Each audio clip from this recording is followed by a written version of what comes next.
Anda kembali di iNews Prime bersama saya, Abraham Silaban.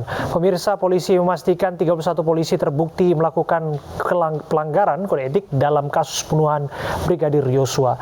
31 personel Polri bekerja tidak profesional sehingga menghambat proses olah TKP.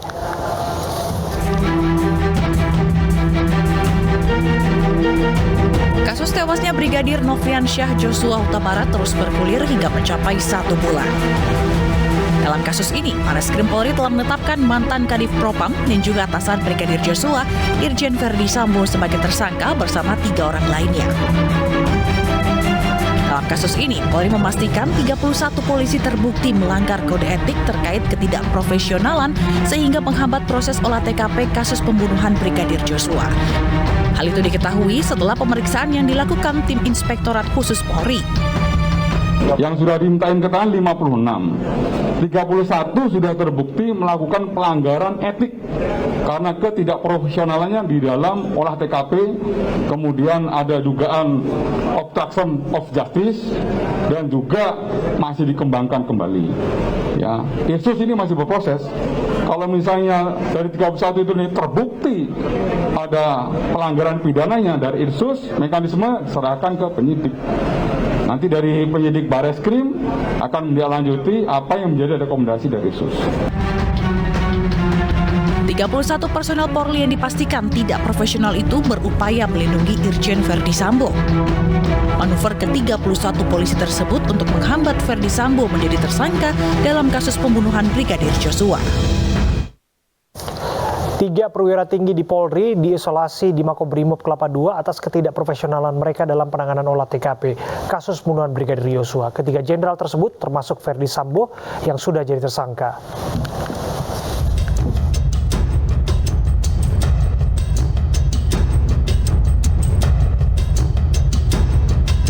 Kasus pembunuhan Brigadir Nofriansyah Joshua Huta Barat yang diduga didalangi oleh Verdi Sambo menyeret 3 perwira tinggi Polri.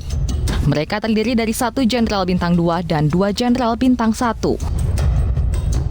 Ketiga perwira tinggi tersebut adalah mantan Kepala Biro Pengamanan Internal Polri Brigadir Jenderal Kurniawan, mantan Kepala Biro Provos Brigadir Jenderal Beni Ali, dan mantan Kadif Propam Polri Irjen Pol Verdi Sambo sendiri yang telah ditetapkan sebagai tersangka.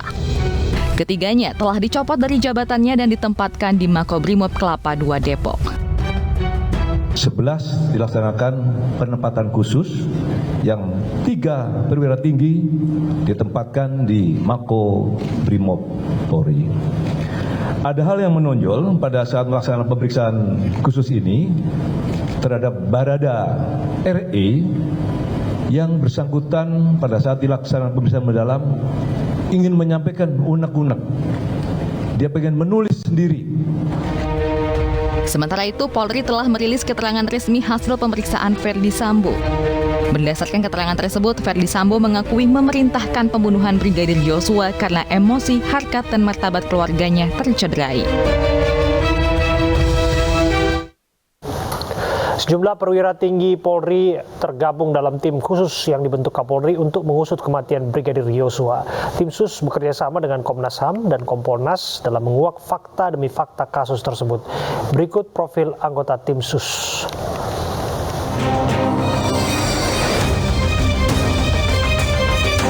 Komjen Gatot Edi Pramono yang saat ini menjabat sebagai Wakapolri menjadi penanggung jawab tim khusus penyelidikan kasus kematian Brigadir Joshua.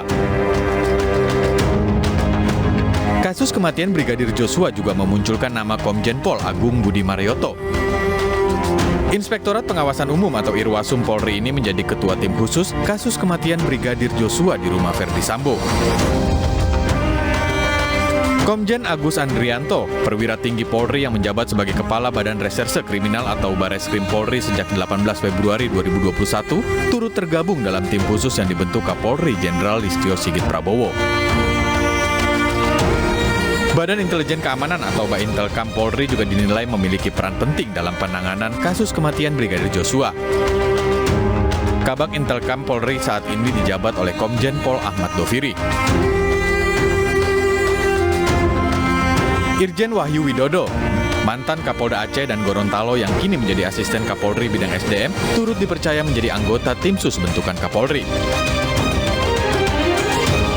Brigjen Andi Rian Jayadi yang saat ini menjabat sebagai Dirtipidum Bareskrim Polri dipercaya untuk mengetuai tim penyidik khusus Bareskrim dalam pemeriksaan Verdi Sambo.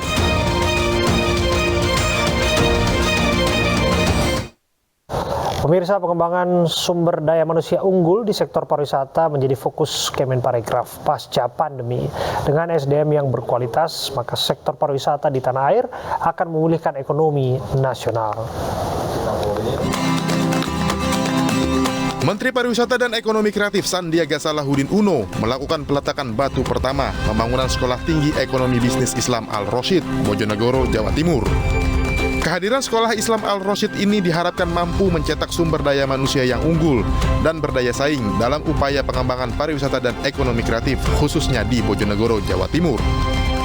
Ini adalah bentuk daripada implementasi dari transformasi ekonomi. Saya lihat juga ada digitalisasinya juga, dan ini adalah harapan agar ekonomi kreatif menjadi lokomotif. Selain daripada Bojonegoro memiliki ekonomi ekstraktif, ada juga ekonomi kreatif. Pada kesempatan ini, Sandiaga mendorong para pelaku UMKM untuk menghadirkan konten kreatif yang berkualitas, sehingga berdampak pada peningkatan kualitas produk yang akan semakin diminati konsumen. Tim Liputan iNews melaporkan.